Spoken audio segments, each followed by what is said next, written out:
দেখছেন কলকাতা টিভি সংবাদ সারাদিনে আপনাদের সঙ্গে রয়েছে ভাস্বতী। দীর্ঘ 19 দিন জামিন মামলার শুনানির পর জামিন পেলেন না কৌস্তব রায়। যথেষ্ট ভরসা না পাওয়ায় জামিনের আবেদন খারিজ করলেন বিচারপতি তীর্থঙ্কর ঘোষ। মামলার শুনানি চলাকালীন বিচারপতি তীর্থঙ্কর ঘোষ প্রশ্ন করেছিলেন গ্রেফতারের কারণ নিয়ে। ইডির উদ্দেশ্যে মন্তব্য করেছিলেন এই গ্রেফতার প্রিম্যাচিওর। কিন্তু দীর্ঘ শুনানির সুযোগ নিয়ে শেষ মুহূর্তে ইডির দেওয়া নথির ভিত্তিতেই জামিন বাতিলের নির্দেশ। বেআইনি অর্থলগ্নি সংস্থা পিনকন গ্রুপের সাজাপ্রাপ্ত কর্ণধার মনোরঞ্জন রায়ের অভিযোগের ভিত্তিতে 2023-এর 17 জুলাই তলব করা হয় কৌস্তব রায়কে এবং সেই দিনই তাকে গ্রেপ্তার করা হয়। ইডির অভিযোগ 4.5 কোটি টাকার অভিযোগের ভিত্তিতে গ্রেপ্তার। ইডির দাবি ছিল এই অর্থ বিজ্ঞাপন বাবদ খরচ করা হয়নি। কলকাতা টিভিতে বিজ্ঞাপনের নামে এই অর্থ বেআইনিভাবে লেনদেন হয়। বিজ্ঞাপন বাবদ যে বিল জমা পড়েছে সেই বিলগুলির অস্তিত্ব মানতে নারাজ। 2 কোটির ওপরে নগদ লেনদেন, 50 লাখের ডিডির মাধ্যমে তৃতীয় সংস্থাকে পেমেন্ট। ইডির এই অভিযোগের ভিত্তিতে যথেষ্ট তথ্য প্রমাণ সহ আদালতের কাছে নথি পেশ করা হয় কৌস্তব রায়ের পক্ষ থেকে। কৌস্তব রায়ের দাবি, মনোরঞ্জন রায়ের যে লেজারের ভিত্তিতে গ্রেপ্তার করা হয়েছে সেই লেজারটি সম্পূর্ণভাবে ম্যানুফ্যাকচার করা হয়েছে। লেজারটিতে ক্রমিক সংখ্যা অনুযায়ী ভাউচার নম্বর সঠিক নেই। যে কোনো টিভি চ্যানেলের সমস্ত অনুষ্ঠান এবং বিজ্ঞাপনের ওপর নজরদারি চালায় ট্যাম ও বার্ক সংস্থা। তাদের রিপোর্টের ওপর ভিত্তি করে দেশের সমস্ত সংবাদ চ্যানেলগুলির টিআরপি নির্ধারিত হয় এবং বিজ্ঞাপন চলেছে কিনা সেটা তদারকি করা হয়। এটাই একমাত্র প্রমাণ সারা ভারতের সমস্ত বিজ্ঞাপন দাতাদের কাছে। মনোরঞ্জনের সঙ্গে বিজ্ঞাপন বাবদ আর্থিক লেনদেনের সমস্ত হিসাবই আয়কর, সার্ভিস ট্যাক্স ও জিএসটি আইন অনুযায়ী দেখানো আছে। ইডি যে সমস্ত ভুয়ো বিলের গল্প বলছে সেটা ঠিক নয়। প্রত্যেকটি বিলের সঙ্গে ট্যাম ও বার্কের রিপোর্ট মিলিয়ে দেখা যাচ্ছে কোনো বিলের সঙ্গে ট্যাম ও বার্কের রিপোর্টের অসঙ্গতি নেই। সুতরাং ইডির ভুয়ো বিলের তথ্য সম্পূর্ণ ভিত্তিহীন। ট্যাম ও বার্কের রিপোর্ট অনুযায়ী এখনও পিনকনের থেকে কলকাতা টিভির প্রাপ্য অর্থের পরিমাণ 1,25,00,000। পিনকনের 638 কোটির আর্থিক দুর্নীতি। বিজ্ঞাপন বাবদ 5 বছরে মাত্র 72 লক্ষ টাকার ক্যাশ লেনদেন হয়েছে, যা মাত্র 0.10%। তাও এই ক্যাশ অর্থ নেওয়া হয় মনোরঞ্জনের দেওয়া চেক বাউন্সের প্রেক্ষিতে। কিন্তু ইডি বারংবার বলে আসছে প্রচুর টাকার লেনদেন। ইডি প্রথমে 2 কোটি 8 লাখ আর্থিক লেনদেনের কথা বললেও পরে 1,36,00,000 টাকার ক্যাশ লেনদেনের প্রেক্ষিতে কোনো ভাউচার বা নথি দেখাতে পারেনি। 50 লাখের ডিডির মিথ্যে গল্প ইডি কোনোদিনও প্রমাণ করতে পারবে না। 1 এপ্রিল ব্যাংকের ছুটির দিনে ডিডি করা হয়েছে দেখিয়েছে ইডি। কলকাতা টিভি ও ইসরোর অডিট রিপোর্ট থেকেই তা প্রমাণিত। পিনকনের মূল মামলায় 9 জন অভিযুক্তের নাম থাকলেও ইডি তাদের বিরুদ্ধে কোনো ব্যবস্থা গ্রহণ করেনি।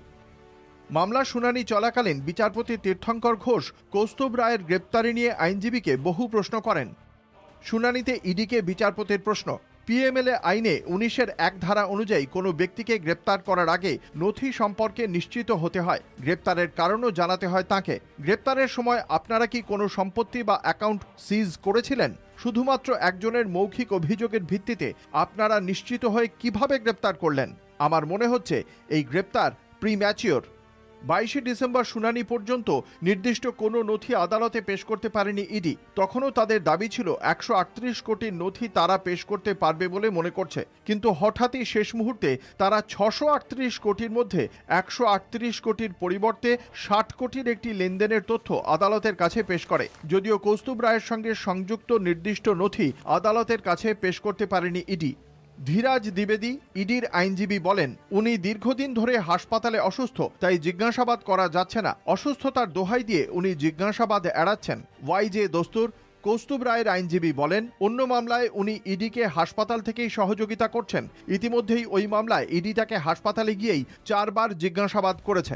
বিচারপতি তীর্থঙ্কর ঘোষ ইডিকে বলেন, আপনারা জিজ্ঞাসাবাদের জন্য হাসপাতালে নিয়মমতো মেল করেছিলেন? ধীরাজ দ্বিবেদী, ইডির আইনজীবী বলেন, না।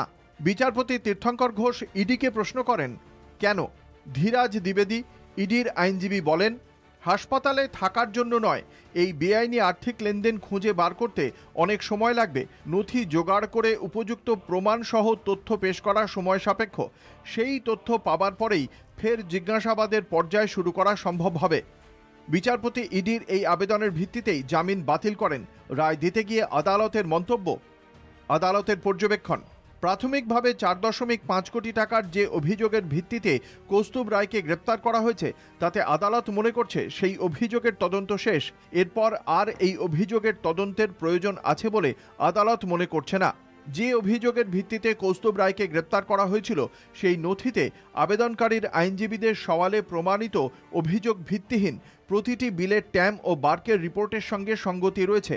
বিজ্ঞাপন বাবদ মনোরঞ্জনের কাছে কলকাতা টিভির এখনও বকেয়া রয়েছে 638 কোটির মধ্যে 138 কোটির বদলে 60 কোটি আর্থিক ও 25 থেকে 30 কোটির সম্পত্তি সংক্রান্ত বিষয়ে ইডি নতুন তথ্য পেয়েছে, যে নথি ইডি আদালতে পেশ করেছে। যদিও কৌস্তুভ রায়ের বিরুদ্ধে এই সংক্রান্ত লেনদেনের নথি এখনও অবধি ইডি জোগাড় করতে পারেনি। শুধু তাই নয়, কোনো যোগসূত্রও খুঁজে পাওয়া যায়নি। কিন্তু এই নথি থেকে আদালত মনে করছে যে প্রাথমিক অভিযোগের তদন্ত শেষ হলেও শেষ মুহূর্তে পেশ করা 60 কোটি ও 25 কোটির নথির ভিত্তিতে পুনরায় তদন্তের প্রয়োজন আছে। যেহেতু কৌস্তুভ রায় একজন প্রভাবশালী ব্যক্তি, সমাজের বিভিন্ন স্তরের প্রভাবশালী মানুষের সঙ্গে তাঁর যোগাযোগ খুঁজে পাওয়া যাচ্ছে, সুতরাং এই মুহূর্তে তাঁকে জামিন দিলে তদন্তের ওপর প্রভাব পড়ার সম্ভাবনা উড়িয়ে দেওয়া যাচ্ছে না।